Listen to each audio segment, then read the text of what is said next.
I think NIL and the way college sports are moving right now been having a lot of adverse effects on collegiate athletes, right? So I think Okay. companies want to endorse him and he provides a value to them that's worth $6 million. But I have a take that I think there should be a maximum amount these kids can get in a year, and the remaining money goes. I want to know your advice. Why should more student athletes explore the startup space? I think the most candid response I can have there is we'd always kind of flip it on its head, and I'll never forget it. One of my buddies, John Stiver, shout out John, always said this. He's like, we don't have to do this, we get to do this.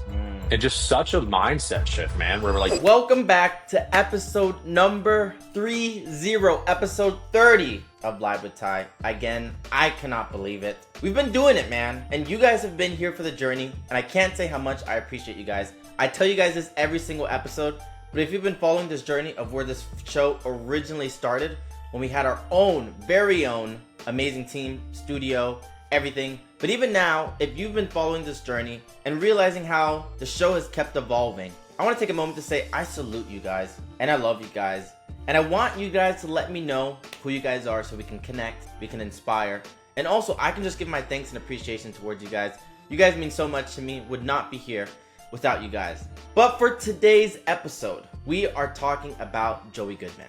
And this guy, unironically, does so much good, but for the trucking industry. His company, TruckX, or TrueX, however you want to describe it, is reinventing how truckers are able to feel safe, secure, and also save a lot of time and money in their commutes that they have to do for their living. He targeted and hit a demographic that's been underserved and unrepresented for the longest of times, and he's doing a lot of good. And the best part, he was a student athlete. He played football at Harvard, and using those skills thrust him into a lot of business success. And we're gonna find out today just exactly the traits and tricks that he learned in the locker room helped him to create the brilliant company that he's the chief operating officer of today. Stick around, episode number 30 of Live with Ty starts now. Live with Ty starts now. My guest is here. We're about to run it up. It's gonna be such a fun episode. Let's do it. excited to talk to you. Yeah, I'm super excited to have you on, and shout out to Carly for putting me in touch with you. Sure. Yeah. So Carly's for the the best. people for the people who don't know you, give a little bit of your sports background and what you do from a business perspective now. Hey, man. I played football at Harvard for 4 years, so graduated with a degree in economics, and very quickly got into the startup world. So worked actually with Carly at our first company for both of us, a company called Rex Oh. Homes. Really cool experience. Essentially, we were trying to recreate the way you buy and sell a home in America. Great experience, great people got to work with. Unfortunately, the market wasn't the right time for it, and didn't work out. So worked at one other startup between then called Pad Split, and then about 3 years ago started what I'm doing now with two co-founders here in Atlanta, and we are building a nationwide network of best-in-class truck and trailer parking lots. So the idea, broader market is truckers don't have a safe place to park for one of the places that are out there, but even more importantly, they just don't have enough spaces to park. So you look anywhere on any major highway, you drive up I-75 in Atlanta or any major freeway in California or Dallas or wherever, and you'll see trucks kind of parked along the exit ramps, parked behind the old McDonald's, parked in these Yeah. random spots because they have nowhere to park, right? So our whole idea here at Trucks is we want to build this nationwide network of consistent amenities, kind of bringing like a hospitality feel to it, like what you learn from the hotel space. When you pull up to a Courtyard Marriott in LA and a Courtyard Marriott in Atlanta, Georgia, it's going to feel similar. It's going to have the same check-in process. It's going to have the same amenities in the bathroom, right? Now, that's kind of the idea. And we want to build all these locations with our minimum standards, which are lighting, fencing, gates, cameras, secure facilities, full bore. And we're building this out. So we started with one location in Atlanta, and now we have 70 across the country. Should have 100 by the end of the year. So very exciting. Well, I was gonna say I was reading up on you, and it was kind of like a brain moment where I was like, "How did no one else think of this?" And you guys cornered us. No, seriously, I think Yeah, honestly to this date, you're probably gonna be the most successful guest we've had on the show. I It's like appreciate it, man. Let's hope. killing it. You are Yeah. killing it. But we'll get into that later on in the interview. What I want to ask you is that so every episode at the end, I ask the guests to give me their hottest sports take, right? Mm. And our last guest, and I want to get your opinion on this. And then at the end of the episode, we're gonna touch base on your crazy hot sport take. Okay. So his take, which was actually pretty crazy, but he went to Berkeley, so there's some alumni ties. Okay. You think Jaylen, Jaylen Brown, basketball Yeah, of player, he's course. saying he is going to be up there in conversations with the Michael Jordans and LeBron James of the world. Wow. Yeah. So I've got a lot of love in my heart for Jaylen Brown. He actually grew up in the same town as me, and Okay. he went to the rival high school that we played. So I used to I was not on the court, but I used to chirp him from the stands when him and he had another guy he played with at Wheeler, Daniel Giddens was his name, Okay. stud center, went and played at Ohio State. Anyways, I watched him from a young age, and I think he is obviously phenomenal. I think it'll be interesting, right? I mean, I think him and Tatum are such an interesting duo and work really, really well together. They have a good system. But I think if he was the man on another team where he's kind of, it's Tatum and Brown, they're Mm, this duo. If he was the solo guy on another team, I think he could be in that conversation. I don't think he's anywhere near that today. Um, but look, he's still young, and I think he's progressed a ton in, the years he's been in the league. And yeah, I would love to see him get there and rooting for him, but I don't think it's fair to say he's there yet. okay, got you. So you're gonna disagree. Okay, I love that. I love that. See the personality a little bit come out. So the next thing I want to talk about is that your football experience during your collegiate years, right? What were Yeah, some of the key traits that you learned throughout your 4 years, and then how did you immediately start to apply that into yeah, life out of college? yeah, great. Owe a lot of who I am today from my sports experience and growing up my whole life, but obviously more specifically in college. I think it's you go to a place like Harvard where it is clear that not everyone is not everyone. No one is really just going to Harvard to play football. Of course, Yeah. there's a broader reason you're going to Harvard. You got into Harvard to play football and also go to Harvard for school. So it was really neat on an early beginning stages of getting there where you learned like how to time manage and how to um, compartmentalize things in your brain, right? Because we had a really, really rigorous football team. And then, of course, you have a really rigorous academic load going to Yeah. Harvard. And I think it's interesting too, where um, maybe wrongfully thought in my head, but you kind of think like, oh, you're going to play, college sports at a college. Like, okay, maybe, the teachers like you and they'll be okay if you have to take a Friday class off because you're driving to a game. It was really the opposite there, where I think teachers and a lot of the faculty maybe had a little bit of a distaste for the fact that people like myself who on paper my GPA and my ACT nowhere near what a student that is just going there with Yeah. no athletic background, right? And I think they had a little distaste for that because they thought that I wasn't the perfect fit or me and my guys weren't the right fit, but it just obviously Mm. wasn't the case, right? We were able to be really high performing athletes and also really high performing students. And that combination was unique for us to get there. So um, I'd say number one is time management, right? How having to figure that out from a very beginning stage there. Number two is obviously being part of a team is something I've been a part of my whole life. And I think in any good company, you have to have people that are willing to be a part of a team and willing to rally around a mission, right? And I think that's the interesting part about Harvard is like we don't play in front of 100,000 fans, and we're not, NIL wasn't even a thing when we were there. But even today, these guys aren't making big NIL deals. You're not doing it for fame or notoriety, or most of us are not doing it to go to the NFL. We're doing it out of a pride and a desire to win and a desire to be great internally. And you have to kind of have that internal motivation where I think rallying around a mission is such a key part of a business, and I think we learned that from being a member of this team, where um, the mission was very very important to us, but maybe not to everybody. Right? When I go out and tell people I'm building a network of truck parking lots, they're like, "What's that? Like, what's truck parking? What's this mean? Tell me about that." They don't get it, right? But you come into the fold and you come sit in our team meetings, and I think you kind of start to hear like people are excited to come to work every day, right? We take care of our employees, but I fully believe that there's no way you're going to get someone to show up to work every day just with monetary incentives. You got to get people excited to get out of bed because they're helping people, they're doing something more broad, they're part of this broader mission. So that was something definitely indoctrinated from Harvard. Um, and then I would say just kind of more broadly, you'll look at a lot of my teammates, and some kids studied computer science, some kids studied economics, some kids studied engineering, some kids are doing investment banking, some are doing consulting, some are starting their own businesses, some are Mhm. uh, getting they're becoming a doctor, they're in med school. So like, there's tons of different people out there, and there was never a path that was like, hey, you must do this. This is what you should do, which I loved. And it's kind of this like broader idea of FIFO is what we used to call it. So it was figure it the F out. I'll I express like that that. out.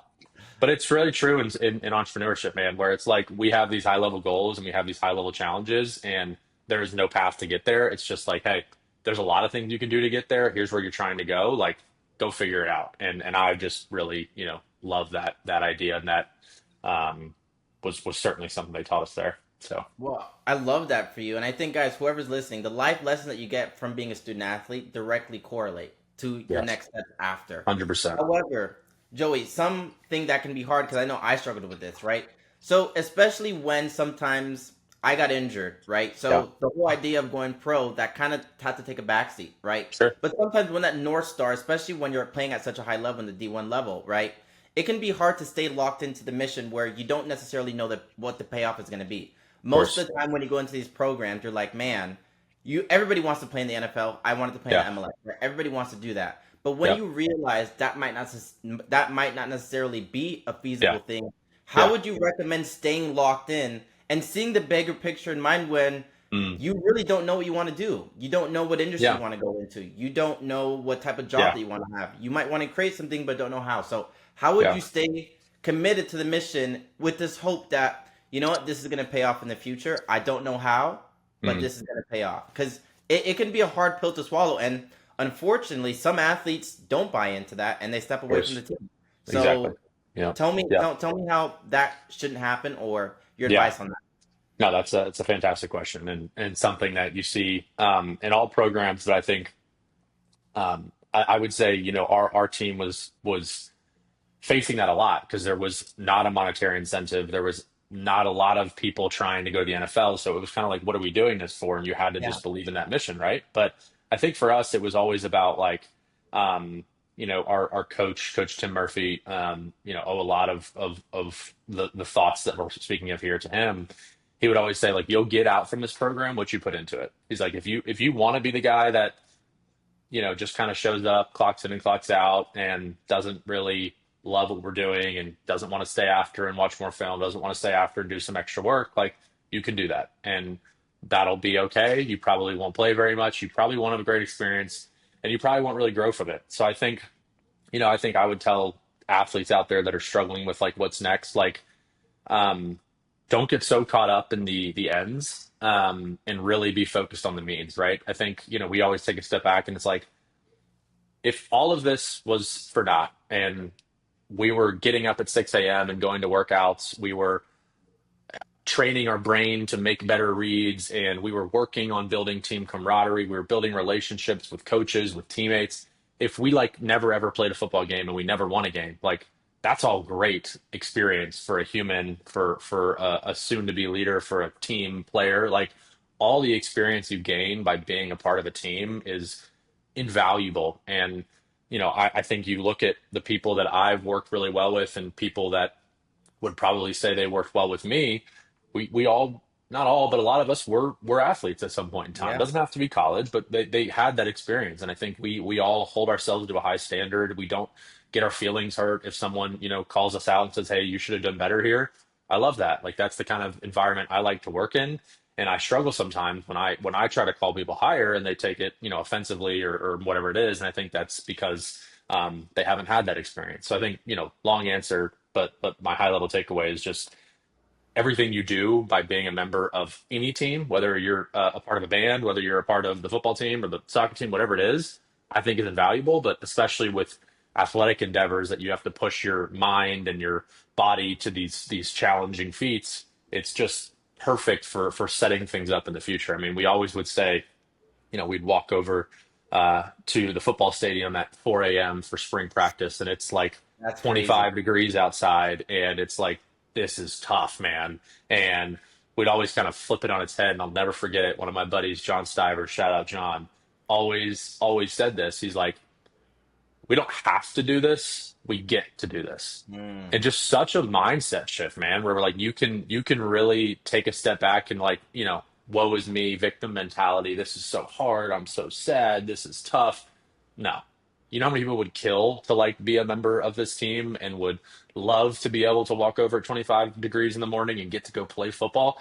Now, being someone almost 5 years away from that, I would kill to do that tomorrow morning. I would love it, right? And I think it's just like that idea of you get to do this, not you have to do this. All those mentalities just really, come through in your life. And when challenging things happen in life or uh in your career, I think you just flip that mindset and you change that and your perception is your reality. So Well, I love that, and the point that I love about the most, guys, because this is for student athletes that are currently, let's say, in college, watching this right now. When things get hard, and Joey just did a great job of pointing this out, flipping the script and realizing that you're actively living people's dreams. People are so jealous that you get to be where you are. Why complain about it, whether to do it with a smile on your face? Because yeah, again, you're living somebody's dream. So, Joey, right. that's some great advice. Like, that's super, super invaluable. And when you flip the script, you often find that a lot of success comes with it. So I love that. I love that. Another thing that I want to tap into is that when you're going through those moments, right? Especially knowing, let's say, the professional career might not be for you, playing for the NFL or whatever league that every person's dreaming a part of. The next most important step is to start taking those steps proactively. Of like, okay, this is going to come to an end. It's going to give me a lot of skills. What's going to be the best industry that I can put that towards? So, what Yeah. was your method in finding that? I know that that was a startup space, but I was reading an article on you, and originally you wanted to work in commercial real estate, and you kind of do that now with your trucking business, and we'll get Yeah. into that. But what were the proactive next steps that you took while being a student athlete, so that right out of college you were kind of up and at 'em? Yeah, definitely.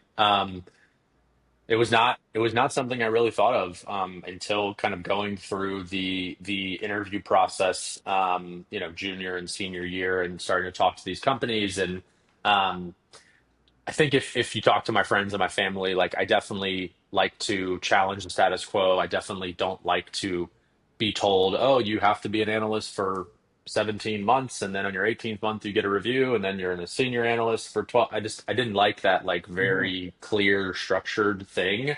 I had I'm an ambitious person. I love to learn. I love to challenge myself. And I think talking with some other alumni that had worked in startups and had worked in these challenging environments, it just really resonated with me. And then, fast forward to having these interviews, I had a really exciting interview and kind of talking to my initial point about rallying around a mission, getting exciting about something. This founder of my first company, Jack Ryan.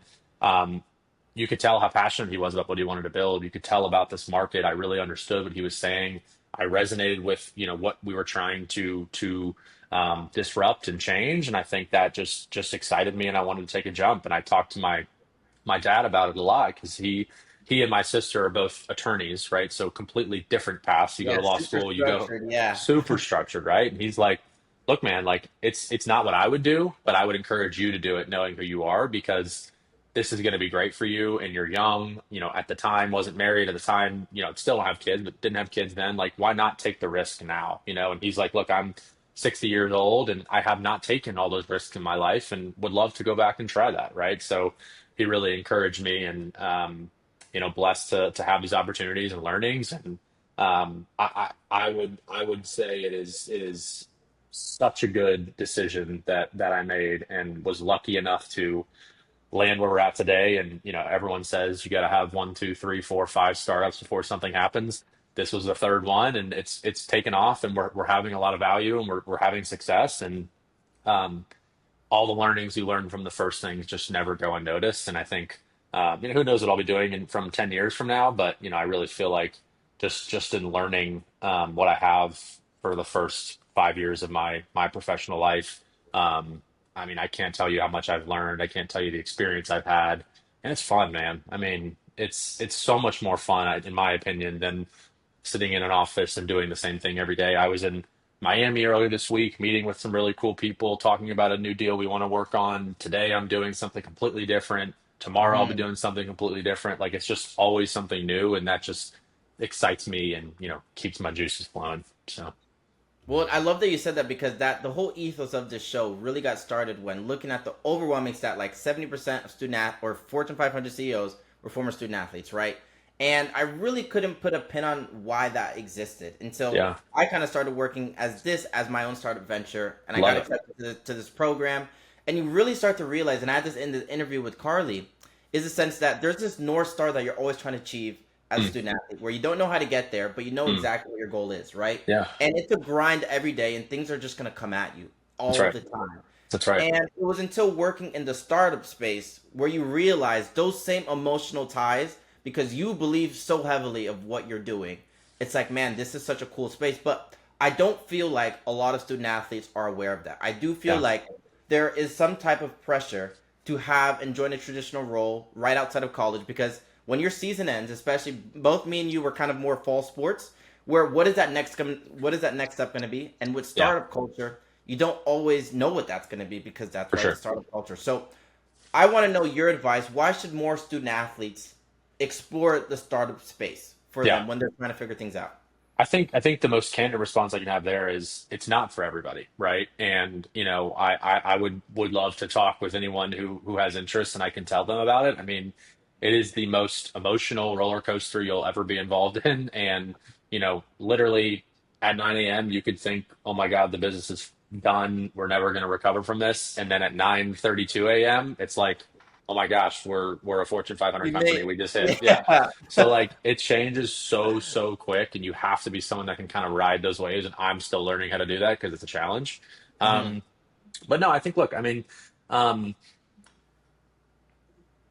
there's a few methods to get there, right? I think some people take a different path than I did, where they go and they work consulting, they work investment banking, they work in private equity for 4 or 5 years, and they learn about businesses by like being an investor and observer, and that's great, and you get experience there. But I think everybody would tell you, like, when you just kind of are thrown into the deep end and you have to figure it out, like actually run the business and like actually make sure you can make money for you and your family, like it's just a different level of drive that you have to have.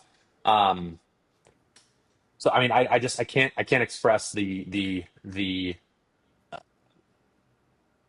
mind opening and learnings I've had through these 5 years. And I think in talking with a lot of my friends, like who have taken more traditional paths, they've learned a ton too, but they've learned more like how to how to do the things they do. They do it really well, but they don't Mhm. necessarily understand the broader landscape of like, what is this business doing? How does this business make money? How does it not make money? They understand how to do their job really well, and for some people that's great.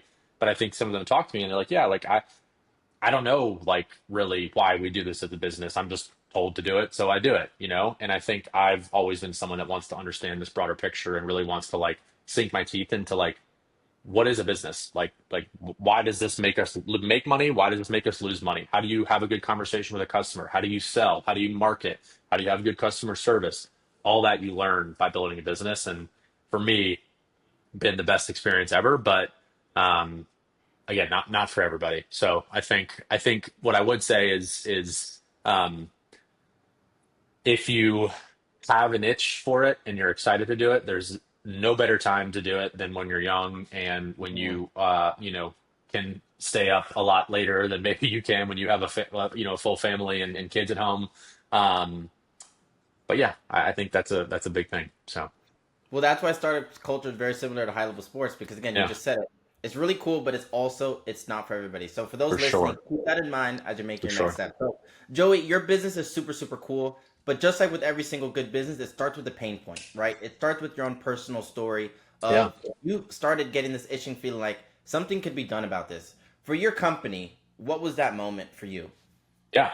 So. Me and the two partners that co-founded this business with us, we uh, know each other and had been looking at a truck parking lot in Atlanta just as like a potential investment. We were just looking at it from like a strictly real estate ownership perspective. We wanted to buy the business, hopefully find someone to run it for us, and just have that investment. Looked at it more and more.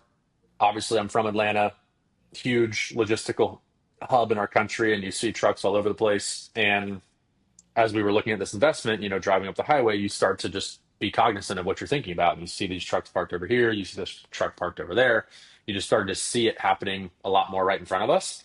Um, and my other partner, Chip, he started a valet parking slash um, hotel parking management company where they would run like the parking decks at apartment complexes or hotels or office centers, whatever it is, and do valet. And he scaled that business to a nationwide company over 30 years. So we really understood like how to build a parking network.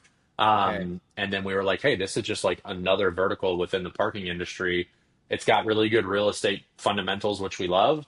And then it also has a really unique opportunity from this operating company to come in and build it. So um, started initially just saying, let's go buy as many of these real estate assets as we can and build this network.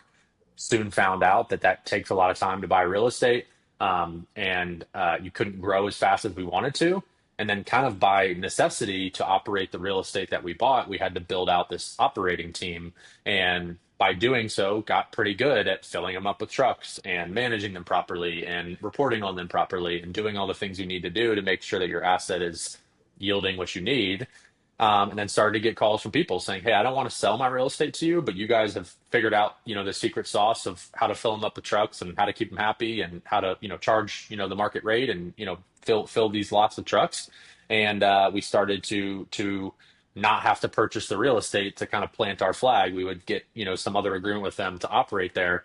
And then that, has taken off, and now we've got 70 locations. So I think the impetus for it was really by happenstance that we saw one yard that was for sale and had some interest in it, and then kind of take a step back and looked at the broader market, looked at the broader world, and said, I think there's something real here. Let's think about going all in on this.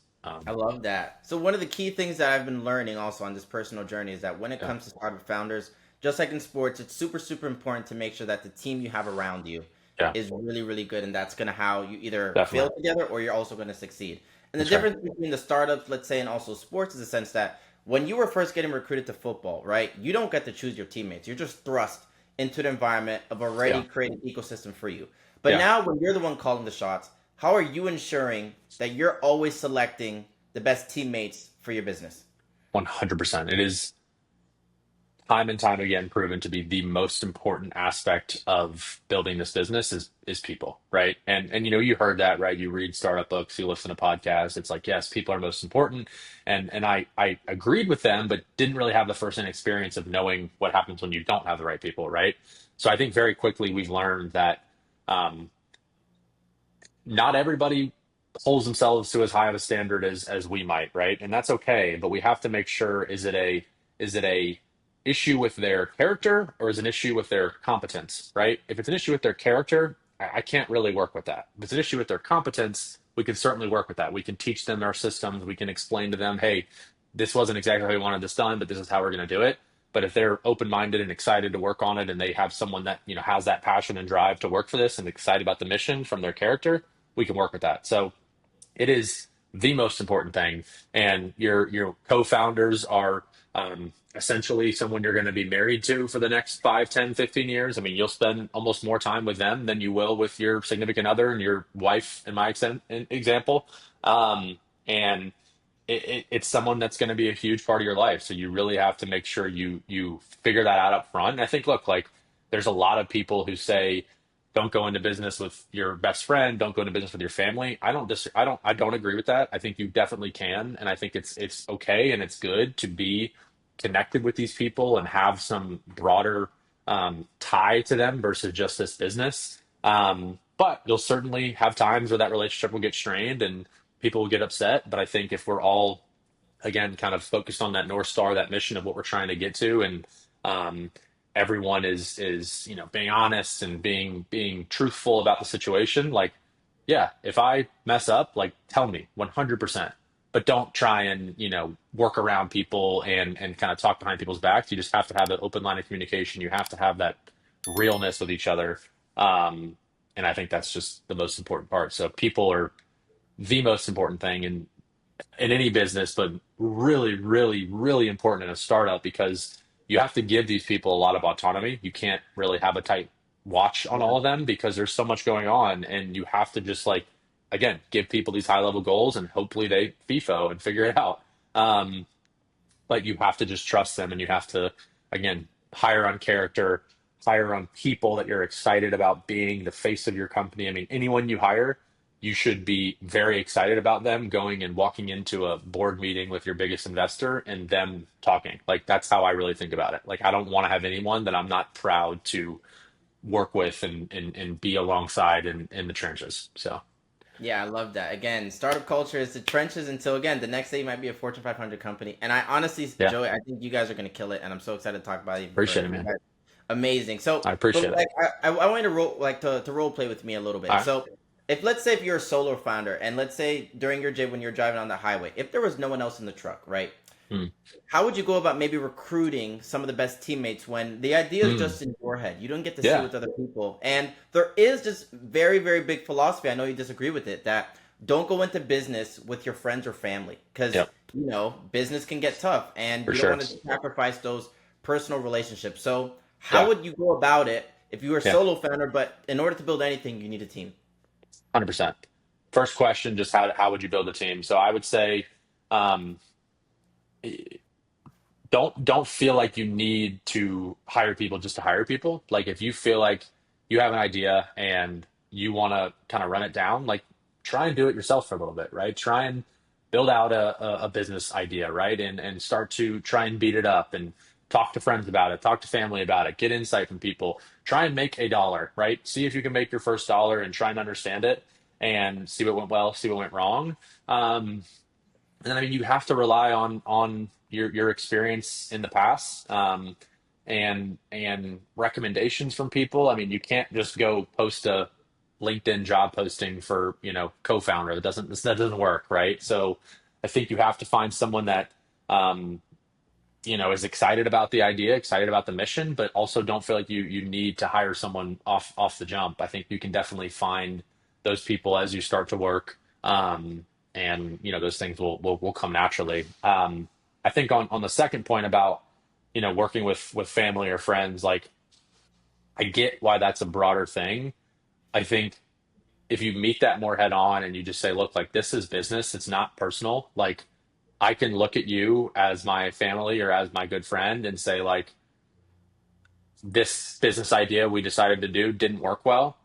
We're not going to do this anymore. And obviously, you can understand why that might cause some strain in the relationship, but it really shouldn't. Like, this is just a separate thing. And if you have people that are egotistical, or they don't feel like they can ever be wrong, or they can never give good feedback or receive good feedback, like, that's a broader question you have to understand if you're going into business with somebody. But I think if you have two people that are mature and emotionally intelligent enough to understand that this is literally business, like, this is a separate thing. Like, this is not who we are as people. This is just something we do every day. It's not personal, right? And if I mess up and a family or a friend has to fire me one day or has to whatever, like, that's understandable. And if I messed up, then I messed up. And I don't know. I think there's a lot of really successful businesses, if you look at that, have worked with family, have worked with friends. I mean, kind of every really good founder, co-founder story you hear about is, we worked at this company together for 5 years and we saw this Yeah. issue, or we were buddies in high school, we were buddies in college. And you always have some, like, non-business tie to these people, in my experience. And I think it's okay. I think you just have to be upfront with these people kind of at the get-go of your business, and make sure that y'all's values and your goals for the business and also your personal goals align with each other. And then I think you can be You'll very be set. successful. Yeah. You'll be sent off to the races. And that leads us to a new segment that we're trying. So this segment is called Locker Room Moment.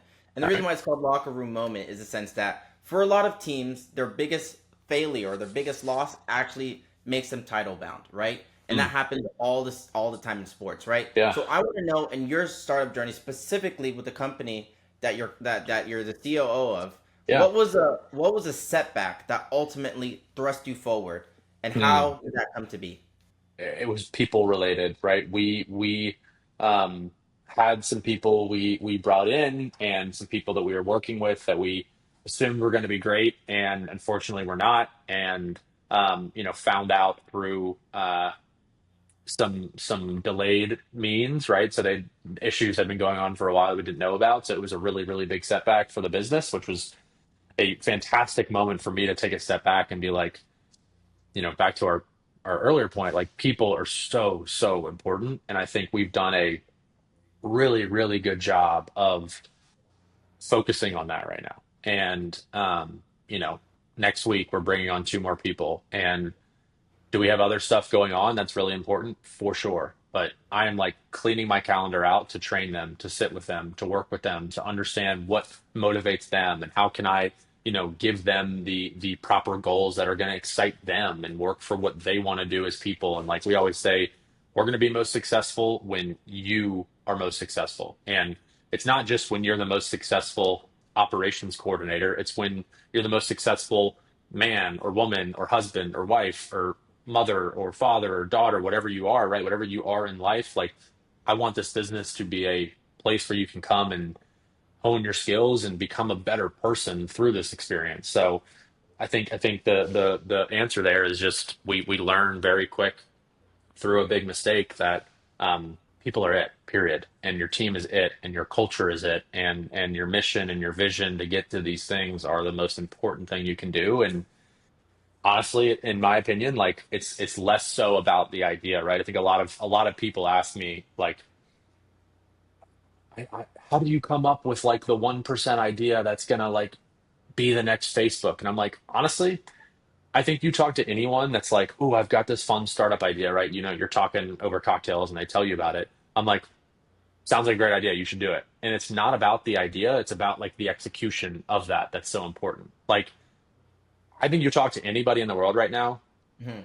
and they can tell you an idea that would probably be a really good idea and could probably make money for them and solve an issue for people. And I think it could be a really good idea, but people just don't do it, right? And um, it's all about execution, and it's all about getting people around you to do these things you're trying to do. And look, I mean, I our business is certainly a niche business, but like you really break it down, it's not that complex. Like we're seeing an issue where there's a lot of trucks that don't have a place to park, we're giving them a place to park. Like that's it, right? And it's not that crazy. And if you just do that really well and you have the people around you that do it well, like you're going to be successful. So yeah, I would say the locker room moment was not putting enough emphasis on people and trying to focus more on like, here's the 10 really unique value propositions we're offering, and here's this data model we're running, and here's the finance booklet we're running. Like that stuff is important for sure. But if you don't have the core of your business, which is your people, figured out, then forget it. Then you won't succeed. Well, That's I right. love that moment. It actually made me think that I have an uncle who's actually a trucker in Georgia. Heck yeah. And I don't know that this was a pain point for him, but again, your business model just seems so like I Yeah, was looking into it, I was like, how did no one think of this? Because I would be driving to go see him and I'd see a bunch of trucks on the highway. for I'm like, sure. whoa. I mean, that's kind of how it's always been, but you Totally. realize there's so much risk with that, but also Yeah. I think you guys are killing it, so I will definitely be for him, Appreciate it, your man. company Yeah. to We'll have to, to to talk with your uncle next time. I'd love to have him and yeah, talk to him I about it mean, and hear his experience for sure. no, he's an amazing person. Shout out Uncle Trevor. Love it. When it comes to your company, I think the way that you guys have been able to grow is really unique. I was listening to the other podcasts you want like that you were on. It's a very niche space that you guys are in, but you guys are Yeah. hitting a pain point so head on, and you broke it down in your business model. You are a company that is providing parking that was safe, secure, that wasn't there before. So that's Yep. how you guys have been able to grow really fast, right? Yeah. When Yep. it comes to the next step, right? Yeah. What are some of those ideas for your company specifically? And Hmm. what are some of your plans to execute that? I know that right now you guys are tailored towards Yeah. individual drivers, but a lot of these individual drivers are part of a larger fleet. That's So right. are you in talks with those companies to try and get Yep. those deals? How does it work? You got it, man. Yeah. I think the core of our business initially, and it's still going to be forever, that is we're looking out for the guy or gal with less than five trucks in their fleet, right? Because if you think about them, if you're a company driver for Amazon, Amazon's got the resources, Amazon owns facilities. Most of the time, they can pay and secure yard space for their drivers, and the driver doesn't really have to worry about it that much because they're just like, I work for Amazon, they tell me where to park, no problem. But a lot of these smaller companies, like, you know, the wife is the dispatcher and the husband's in the truck and the daughter is the one doing the maintenance on the trucks, and they're all just kind of figuring this stuff out, but they don't have the means or the resources to go and purchase a warehouse where they can park their trucks, less capital intensive up front to get parking spots. So that's really where we Yeah. found our niche, is we wanted to work with these people, and you build these relationships with humans and with people, and you're not just like climbing up the bureaucratic ladder at these broader companies to try and get to the decision maker. That's where it initially started, and I think that's where honestly 90% of our customers today probably fit that mold. But for sure, as we start to get into this network capability and we really do have a national network, we're absolutely getting a lot of calls from these broader companies now, and we love that because we want to work with them on a larger scale. We want to keep building them out. So I think you hit it on the head. I think it's getting into more of this enterprise relationships and a lot more B2B versus kind of, it's not B2C, it's still B2B initially, but really Mhm. more enterprise relationships. And then I think also like, you know, we're trying to make their lives easier, right? And I think the ethos of our business is completely different than what you'll see from other trucking companies. If you talk to your uncle, I'm sure he would agree. A lot of the services that truckers purchase or work with, there's kind of this predatory nature from, the companies that are working with these truckers, because they think, oh, these guys don't know finance, they don't know this, these guys are dirty, these guys are mean, these guys are aggressive, you can never give them any, bandwidth to be their own people, whatever, right? It's like a very predatory nature of like companies that have worked with trucking companies in the past, and we're really just flipping that on its head of being a company that is customer centric and is service first, right? And the customer's always right, like providing these things that you see from hospitality businesses and other businesses. But for trucking, that's just never been the case. Like, you know, someone calls us and says, hey, um, I showed up and my truck's bumper had a scratch on it. Like, it's going to cost me $100 to repair it. We can look on the cameras. We can see, yep, this daily customer did scratch your bumper. No problem. Here's $100 credit on your account. We're so sorry. Please come back. People are like, what? Like, you're Yeah. giving me $100 like credit? Are you serious? And I'm like, of course. Like, why would we not do that? Like, we want to help you. We want to work with you. We were figuring this out, but we give out little um, uh, like work gloves with our logo on it that cost us $4.95, and people are like, "You're giving us like a Christmas holiday present?" Like, oh my gosh, like thank you, right? So it's just these little things where what I'm getting at is we want to be a business where drivers and professional truck drivers are excited to work with us. And right now, our kind of entrance into that market is truck parking. But Hmm. these guys need brokering. These guys need service. These guys need fueling. These guys need tires. These guys need insurance. They need all of these things, and we're bringing essentially 100 to 200 trucks into a box every night, and they're parking there and they're sitting for 6 hours until they're back the next day. Like, we need to start providing more service to them. We need to make sure that when they get into that truck, they are fueled up, their brakes have been checked, their lights have been checked. They know where their next load is going, and they have their day planned out, and they're a monthly customer in Atlanta at a truck's location, and now they're going to go be a daily customer in Dallas because that's where their route's going. So I think it's starting to help them in more aspects of their business, and hopefully we're continuing to do that by just being a place they're excited to work with, and we've built this relationship with these folks, and now we can start helping them in other ways other than just truck parking. Wow, that kind of proves my point in the sense that when I was first introducing you, the reason why I guess your vertical is going to be just insane is the sense that again, you even describe it. You're like at the tip of the iceberg, man. Yeah. And when you go on to be compete with like Jeff Bezos and all those people, like don't don't forget about here with Live Got with you, Ty. man. Yeah. And that brings us to our last segment, right? So at the beginning of the episode, we had the Jaylen Brown hot take. That was our Mm, last guest. So for our next guest, hit me with your craziest sports hot sports take, take. Yeah. and it could be anything sports related. Hit me with Yeah. it. Just on my mind, we were talking about it earlier. I think NIL and the Mm, way college sports are moving right now has uh, been having a lot of adverse effects on collegiate athletes, right? So I think okay. going back to where we initially started, like why are you, how do you stay motivated on a team? How do you stay excited to work with these teams? I think um, the story of this kid came on as a walk on his freshman year. He worked for 5 years and he got that chance in the national championship to be the quarterback. And now, like, wow, what an awesome experience he had, and what a beautiful story of like perseverance and hard work and dedication, all this stuff. And I think like that person, right? I'll name the person. You know what I'm talking about, those people in sports. And to me, they're gonna be like great people in our society that are going to like help people work on hard things, going to help people, build other folks up, give people encouragement to kind of stick through things and stick at the hard times. And I think now um, it's a money game, right? And I get it. Like, of course they should be compensated, but I think when you think about, quarterbacks transferring from different schools because they're going to make $6 million a year as a 19-year-old, like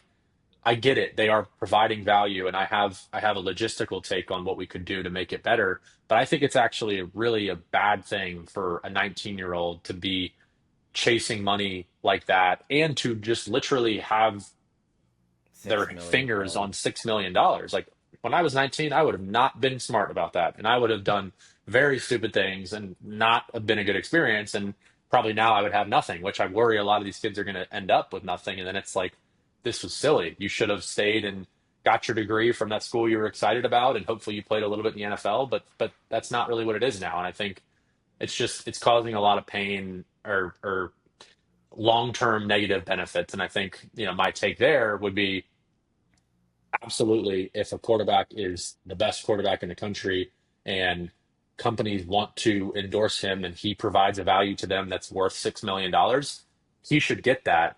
But I have a take that I think there should be a maximum amount these kids can get in a year, like actually like physically receive those dollars, and the remaining money goes into a trust until they're like 25, and then they can start touching that other money. Because I mean, Mm, look, they most of them at Power Five schools get food paid for, get dorms paid for. They don't have really any expenses per se.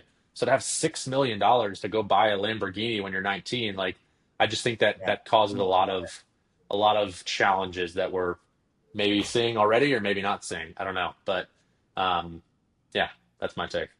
Well, that's actually amazing because our next guest is actually the founder of an NIL deal company for No way. collegiate athletes. So I that's love it. yeah, Well, we'll yeah. talk So about it. I'd love to hear his take. Joey, thank you so much for the episode. I hope you enjoyed the conversation. The It was great. last thing from you is how can people support it for the truckers watching out Yeah, there? How can we yeah. get in touch with this amazing service they provide? Love it, man. So check us out. Our company name is TRUX Parking. So Trucks Parking. TRUXparking.com is our website. You can go on there, see our map of all our locations across the country. Follow us on LinkedIn, follow us on Instagram. And yeah, just interact with us. Give us your ideas, give us your takes. Anyone listening out there that has an idea, like, please call us, text me, email me, and let's figure this out together. Because we always say like we want to be very close to our customers, and we love really random ideas that might seem crazy. Like those are the kind of ideas that can make you a very successful business. So I'm all ears and would love feedback. So really appreciate it, Ty. This was great, man. No, of course, man. Joey, I hope you enjoyed the episode. Your story is brilliant. It was very inspiring. I feel inspired, and I don't Appreciate have any aspirations to work in the trucking business, but it. who knows nowadays, That's Joey, right. you have a good one. Thanks, Ty. Appreciate it. All right, man. You take care. There you guys have it. Joey Goodman explaining his business, but also most importantly, how his athletic grit and fuel has fueled him into having tons and tons of business success. Guys, this guest is very special. He is touching a pain point that everybody suffers from, whether you want groceries, you want food, you want anything, right? Or you want commercial products. Truckers are the ones that provide it to you, and they do it behind the scenes. And they were suffering for a long time with being safe, with being secure, also saving a lot of time and money, and making it overall an enjoyable process for everybody. And that's what good companies do. They have a pain point that solves a problem for a direct customer. And that's what he's doing. The vertical on this company is insane, as you guys have heard it here. I want to know what your guys' thoughts on his company and how successful you think it's going to be. I think within the next 10 years, it's going to be a billion-dollar industry that is going to be, one of the Amazons in that niche department. Because again, without truckers, you don't get your favorite products, you don't get your favorite meals or anything. So I want to hear your takes. Let me know in the comments. This was episode number 30 of Live with Ty. If you have made it this far, I know that you're followed, I know that you're subscribed. If you've made it this far and you're not, I want you to stop what you're doing and go and support the channel. You guys hear it every single time you tap into a Live with Ty episode. We are inspiring the creators, the business owners, the influencers of tomorrow, today, right now, by having direct conversations with the people who've gone through the process and who are living it on a day-to-day basis. So if you're not subscribed or if you're not followed, subscribe to the channel right now, what you're doing. Hit that notification button so you don't miss out on the advice that could change your life one day. And for the other friends and for the other people that you have in your circle, share this episode with them to know that the crazy idea that your friend has been telling you about, now you have a game plan and how to start that business and propel your life to have copious amounts of success. Once again, that was episode number 30 of Live with Ty. I hope you guys enjoyed. I'll see you on the next one.